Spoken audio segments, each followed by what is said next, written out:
Welcome back, everybody, to another episode of Open Up. I'm your host, RC, and to my right, as always, is my man, Mike. How you doing, everybody? Shout out to my boy Kevin Powers for the intro, rocking out on the guitar. Love it. But let's get into it. Dive right in. Dive right in. This weekend in football was incredible. Yes, Again, it was. It's something. Hopefully you didn't miss it. No, hopefully you did not miss it. It was great games, but again, I don't want to, toot my own horn or pat myself on the back or pat my collar or anything like that. But I do remember saying that I thought the Rams and Cincinnati Bengals would play each other in SoFi Stadium on February 13th in the Super Bowl. And I'm right. So let me ask you this before you go on. Who's the Super Bowl? Who's the winner? I said no matter who went to the Super Bowl, it was going to be an NFC team that won it. So, again, you're looking at the NFC. I'm saying the Rams are going to beat the Bengals. Granted, the Bengals are on a roll. They are a great team. Yeah. Joe Burrow is looking like Joe Cool. That's what I'm hoping. I'm hoping the Bengals pull through on this. Yeah, I really do. He is phenomenal right now. He's playing lights out. And you got to remember, guys, he is in his second year as a quarterback in the NFL. Straight out of LSU, where last year LSU, he did win the national championship. Then a couple months later, drafted number 1 overall to the Cincinnati Bengals. First year, he was great. He shot out of the cannon, looked like a great quarterback. Yeah. Again, he got hurt, if people didn't know, last year in his rookie season. He tore his knee, and he was gone for the back half of the season. This year, he came back strong. Determined. Cincinnati gave him his old running mate, Jamar Chase, in the draft from LSU, and these two might be the next best quarterback receiver duo in the league. I mean, right now, they have to play the best, I believe, right now, is Matthew Stafford and Cooper Kupp as the best duo right now in the league, but those guys are not far behind. And let me just get into some scores, guys. Bengals beat the Chiefs 27-24. And if you watch the game, it was tight. But Pat Mahomes, Pat Mahomes was up 18-3, I believe. Really? Yes. Right before half, they gave up a touchdown to Cincinnati, got it close. Before halftime, Pat Mahomes had a chance to score, and he blew it, and they went to halftime with no points, which would seem to be their fate. Yeah, that kind of brings your morale down when you go back to the locker room. Yes, when you had a chance to score 3 points, which could have been the outcome of the game, Bengals came right down the field. They scored 18 in a row, and they brought it all the way back to 24-24. And Money McPherson is what they call him, guys. Kicker. The kicker for the last 3 weeks has won almost every playoff game. That right there is probably, if it's not the most, it's one of the most stressful positions. Oh my God, you can get fired if you miss a kick. That's what I'm saying. Yeah, those are the ones I feel for so kickers. Many games for kickers, you guys are on their shoulders. A lot of pressure. There's so many games are on their shoulders. Yeah, so Money Mac in overtime kicks the game-winning field goal, and that's it. That's it. It's over. Yeah, and the Rams 49ers game was a great game again. I mean, it came down to a field goal, guys. It's a field goal. When a field goal wins the game, it is the ultimate close game. Yeah, it is. And hopefully the Super Bowl is going to be a game like these playoffs. These playoffs have been lived up to worth watching. They've been very entertaining. So hopefully the Super Bowl is going to be able to be like this, which I think it will. Get your wings and your pizzas and everything. Yeah, get ready for Super Bowl weekend, guys. February 13th. In LA. In LA. So the Rams basically are playing a home game in the Super Bowl against the Bengals. Great advantage. I mean, it's only happened one time before, which everybody knows. Tom Brady in Tampa went to the Super Bowl in his own arena. Of course, we'll talk about that later. Yeah. But it's a huge advantage. You're right there. You're home. You play there every day. It's and like I said before, like some sports, a lot of sports people are superstitious. Yes. So think about not having to break your everyday routine. Having to travel or anything like that. So that gives that that mental edge. Yes. Which is a huge factor when you're out there. Huge factor. Especially when you're having games that are this close. Yeah, and coming games down that are decided by field goals. Seconds left on the clock, field goals. You have a team that's been there before. Everything counts. That wants another one. And you have a team that's never tasted it before. Yeah, man. And they're hungry. And guys, these young kids now, they are playing the part. They are coming into the NFL and they are making noise. They are leaving us thankful that coming up in a couple of years, these young ones are going to be owning the game, and it's going to be phenomenal. If you just think about it, with Pat Mahomes, Justin Herbert, Joe Burrow, Kyler Murray, these young quarterbacks that are now taking their place and are ready to run with it. Yeah, they're playing like they mean it. Yeah, like I said, guys, it's been fun football to watch if you guys are watching it. Now, on a little bit brighter note in the news, Tom Brady's retiring. Thank you, Lord. Tom Brady's nothing against Brady. He is the GOAT. But he has ruined many dreams. Yes, listen, Tom Brady, again, he's the GOAT. He's the greatest quarterback to ever step foot on the field. He has brought 22 years of disappointment, heartache, and pain to my life. Yeah, that's 22 years, huh?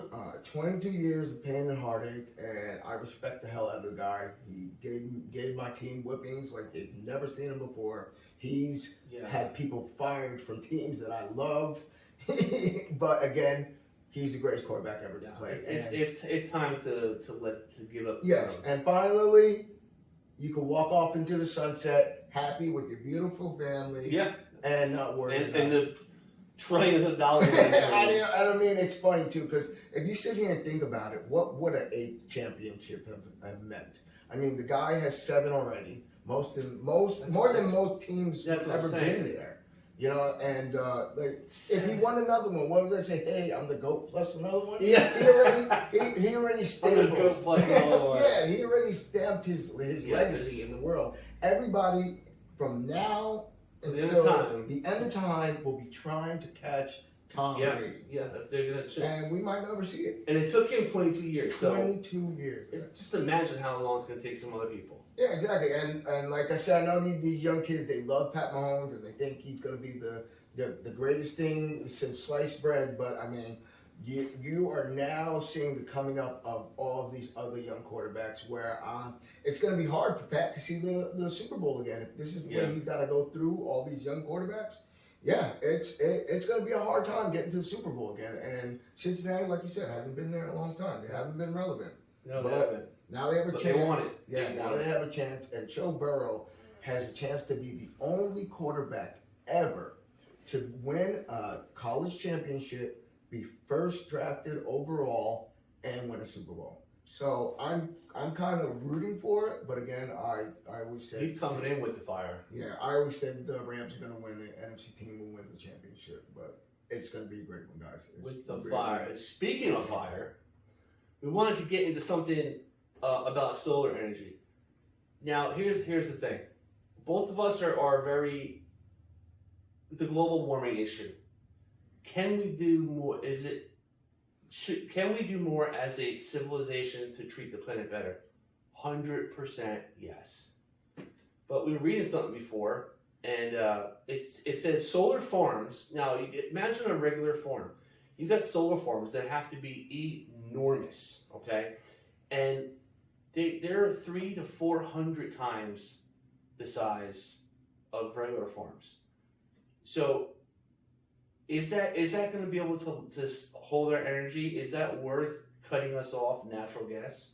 Okay, everybody, I want to let you guys know, if you've never seen a solar farm, just imagine you drive around your area and you see these little plates on people's roofs. Now, that's for the solar power. Now, what RC is trying to say is, imagine now you're seeing the top of this house with all these solar flares. Now you imagine a whole mountain full of just all of those solar flares up the side, coming down around.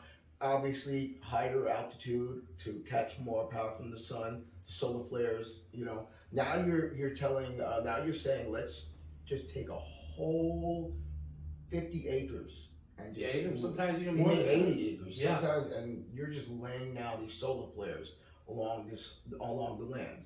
And our thing is, okay, what happens now? Like RC brought up, I think these solar flares, a lot of electricity, A lot of electricity, a lot of heat. tons of batteries, a lot of heat, so it's going to hurt the birds eventually flying over it. But where does the rest of the wildlife go? You see what I'm saying? So even though we're trying to make things better, in some way they're going to make worse. We're going to do better for the ozone or for the consumption of gasoline.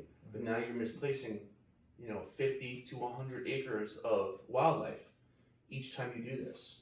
You know what I mean? And I'm not saying that we shouldn't transition to solar. I'm not saying that we shouldn't allow our technology to keep growing, which we definitely should. But I think this whole constraint of get off gas to go on solar, we haven't even had an infrastructure yet to where something completely runs off of solar. Like completely, not just a home or maybe a business or a block. I'm talking about an entire neighborhood, entire cities running off of. And that's what they're trying to get. They're trying to get to that. But again, and what cost does that cost us? Like you said, with wildlife, okay? I mean, it's not like these solar they're gonna get construction and just wipe out a whole lot. This is already land that's just been naturally cleared, and now they're gonna fill it up, fill that all up, wires and these solar panels. And again, how hot do these solar panels get? Is wildlife even going to be able to be around that? And now when you're taking up this big area for, and again, we know the clean air, the clean population is where everything's moving to, guys. Yeah. Everything's trying to be clean. We're trying to get rid of all the gases, the oils. We're trying to run a cleaner environment for everybody and the people behind us. But again, what does that do to the environment? How many farms do we need for one project to work? Are you saying, hey, we could just take this little piece right here and that would cover enough power to deal with this? Okay, but what about everybody else? Yeah, what about a whole coast or an entire state? So, and then think about not just the solar panels sitting there, and like I said about the heat refracting off of it and danger for the birds, but think about the massive area that is, the heat that's going back up into the atmosphere, coming through the sun, bouncing back off, and now you're creating, it's possible that could even accelerate the warmth of the planet. Yeah, and like you said, global warming's a thing. That's happening. So I got some news here. They have a firm based in Morristown, New Jersey, that's already in the mix of constructing over 290 solar farms across the East Coast and far west is Illinois. I mean, so think about how many batteries that is, because you figure one panel how many batteries does one panel charge? 3, 4, possibly. I know it's more than one, but it's not that many. You know what I'm saying? So think about all these batteries that we're going to have. Think about the trash that's left over afterwards. So, what are they made out of? They're made out of plastic, right? How do you make plastic? Petroleum. So we're going to cut everybody off from petroleum, but we're still going to use it to build our other needs. And that's where this is getting sloppy. And this is causing, an issue where, yes, do we want it to keep moving forward? 100%. But it needs to be a little bit more in control than what it does. Again, they're just starting right here. It says they're starting to lease possibly 80 acres of borrowed property in the Upper Gap Road. So I mean, does it say what states it's in? No, it's very broad. It said it just went East Coast as far west as Illinois. So I mean, again, we're starting to do this, and we're starting to think of potential energy sources, how we can get better energy, more efficient, cheaper cost. But again, to what good it does to our environment. Yeah, I think solar is just like the wind is devastating the birds. Those wind turbines. Yes. Everyone, that's been out forever, and it destroys flocks and flocks of birds. So this is on the ground. It still has the potential to destroy birds, It has the potential to create tons of waste because of the batteries. And we were talking before, and I was like, well, you know what? Maybe we should just put it all in the desert, right? Because you don't use that land. It's unusable. But then those panels don't really last long there. They get kind of ruined. So extreme heat. It's unusable land that we've thought about using, but it's unusable. So, and then again, so where are we cutting all these other places to put all of these solar farms? Again, I don't want to see a world of filled with solar farms and little it takes away cities. Yeah, you're trying to save the planet, but you're taking it away. So you're doing it. See, and that's where I have a little bit of an issue, because you're doing it in the name of saving the planet, but you're only saving one or two aspects of the planet. What about the wildlife? That's a huge problem, because, as we know, cities are growing by the day. Small towns are not small towns anymore. Cities are doubling in size. Concrete, highways, roadways, high rises. I mean, it's coming. And if you live anywhere near LA or New York or Texas or the East Coast where we live, you see it every day. So where's that land going to come from? And then will it take up land that we need to grow food because if the population goes up? Exactly. So and the biggest question is, I just don't think that it's stable enough to hold an electrical grid. And again, I mean, to move forward in life. Then we're in the open. Then you go into crazy ideas, but an EMP or something like that, that's all electric. It's electric. So what happens if a blackout? That's what I'm saying. And so there's a lot of issues with it, and I get it. People are out there trying to solve problems, and I give them a thumbs up for that. But I think I don't think it's something we can completely rely on anytime soon. Yeah, again, like you said, we are trying to move forward, and in doing so, sometimes we learn that it's worse than it was. But again, you have to go through trial and error to see where we can make the rights into wrongs or the wrongs into rights to make it work for us. Yeah, we brought this up because we saw a picture earlier of, it was an enormous amount of land on a mountainside. I don't believe it wasn't this country. It was another country. But it was being panned, and over the hills, the beautiful hills on mountains, everything was glass. Yeah, and from when we looked at the picture, when I first looked at the picture, I was like, "Oh, is that like a futuristic hotel?" Yeah, exactly. It looked like it had all plates, and it was on the mountainside. It was beautiful, but then you realize it's not. Now you're putting these solar flares, and you're kind of killing the beauty of that mountain. You are. Because if you see this mountain on the picture, it looked fantastic. But again, it looked like it was some type of futuristic Dubai motel or something. Yes, yeah, exactly what it looked like. But again, and I get it. We can't keep going on natural gas. No, I mean, and like the quote we saw was they were 300 to 400 times larger than a larger area to house solar panels than it is to mine or drill for natural gas. Okay, that's obviously true because you need more area. But like I said just previously, we can't keep going on with the natural gas because eventually it's going to run out. And like you said, what are we doing with obviously solar panels need to be maintained. They need to be straightened down. Now, what are they recycling this? Yeah. This stuff. What do you know about that? Or is batteries is the biggest thing. Yeah, look, you're talking about dangerous acids in these batteries. So again, what are we doing with that? It's the same thing we're facing with the push for electric vehicles. Yeah, they don't want no more smog, especially in big cities. California, New York. You got all this. How many times can you reuse a battery? How many times? Eventually can they be recycled?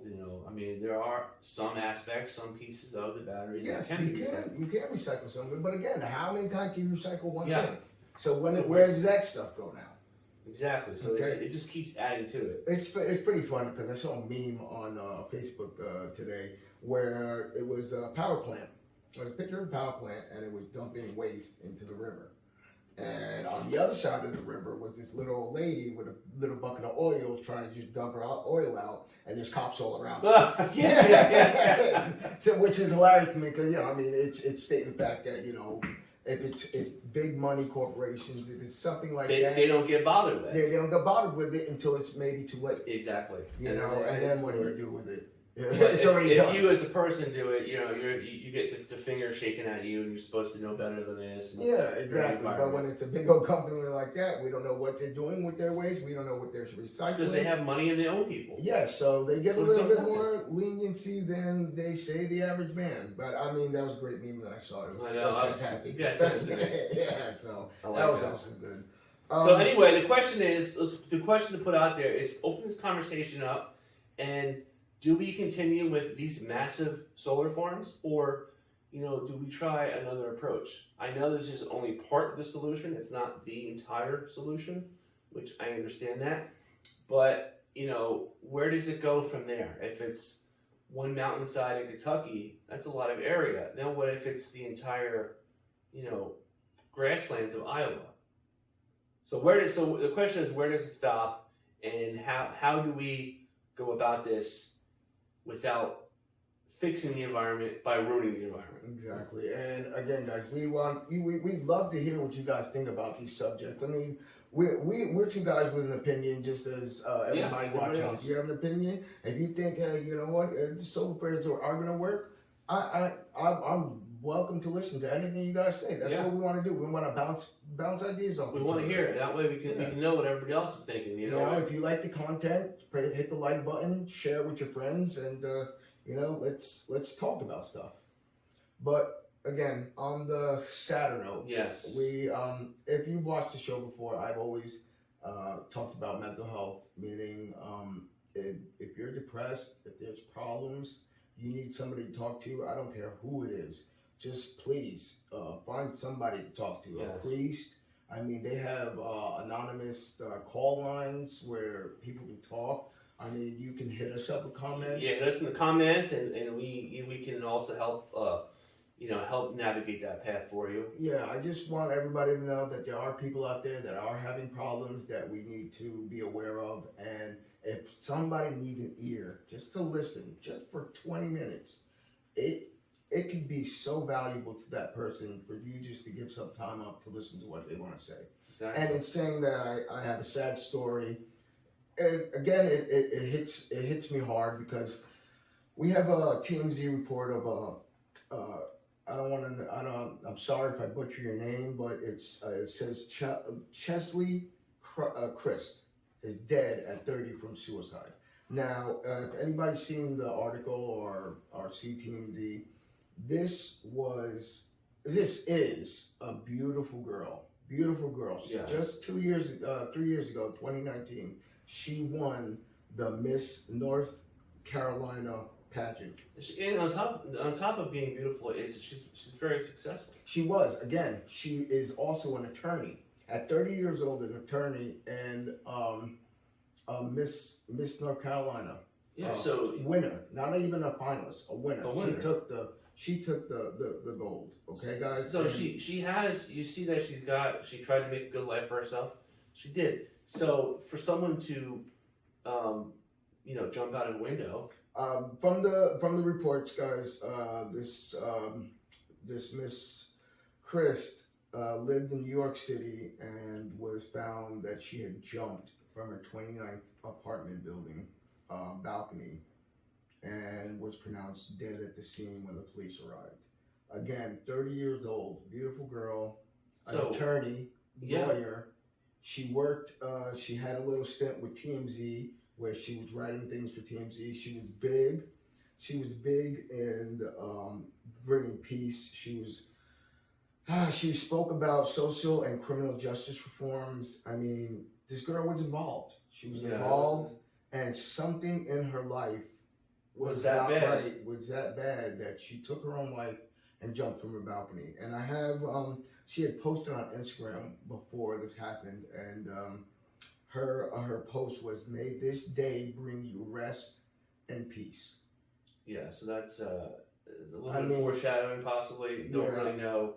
Again, I mean, for somebody with this much talent and this much to live, you have to think, that goes to show you that everybody has problems. It goes to show you that you just don't has know. some type of problems. And if you just keep sweeping on the rug, eventually, you get a hump there, and you're gonna trip over it. Well, they tell you, the worst thing to do is keep everything inside. Usually, the more you keep it inside, the one day you blow up, and it's usually too late. We wanted to bring this story up because I've got a feeling after this, it's not going to get a lot of attention in the media. Yeah, and so we want I think it's a big deal to kind of shine a light on this. Not so much specifically her case as well, but also, the reasons, and it's probably more likely a mental health issue. Unless there was some foul play that we don't know about it, but as of right now, they're not saying that. No, so they said she jumped, and it's... So something caused her to do that. It didn't say anything about drugs. No, right? Nothing about drugs. Said this lady. Again, she was an attorney. She worked for TMZ. She was a writer as well. She was big into injustice, and again, I woke up and I saw that she just jumped out the window. And again, she left a letter for her family, and she posted that right before it happened. So again, if somebody could at least spoken to this girl, I mean, I know it's hard. You don't know what people are going through. You don't know much of anything. But it's usually the ones that you don't expect. Yeah, if you see something, say something. I mean, that applies to a lot of things. Yeah, just about anything. Yeah, exactly. And we want you guys to know, just to be aware, to see how your friends are doing, see how your neighbors doing. We want everybody to live long. All right, guys. I'm gonna close it out with my do more, be more. We want everybody to do a little bit more, just to be a little bit more. Don't settle for less. Just please, everybody. Everybody has a voice, and we always want somebody to hear you and listen to you, because I know that's what I would want. Yeah, excellent. I totally agree with that. And I think that's it's a good place to start.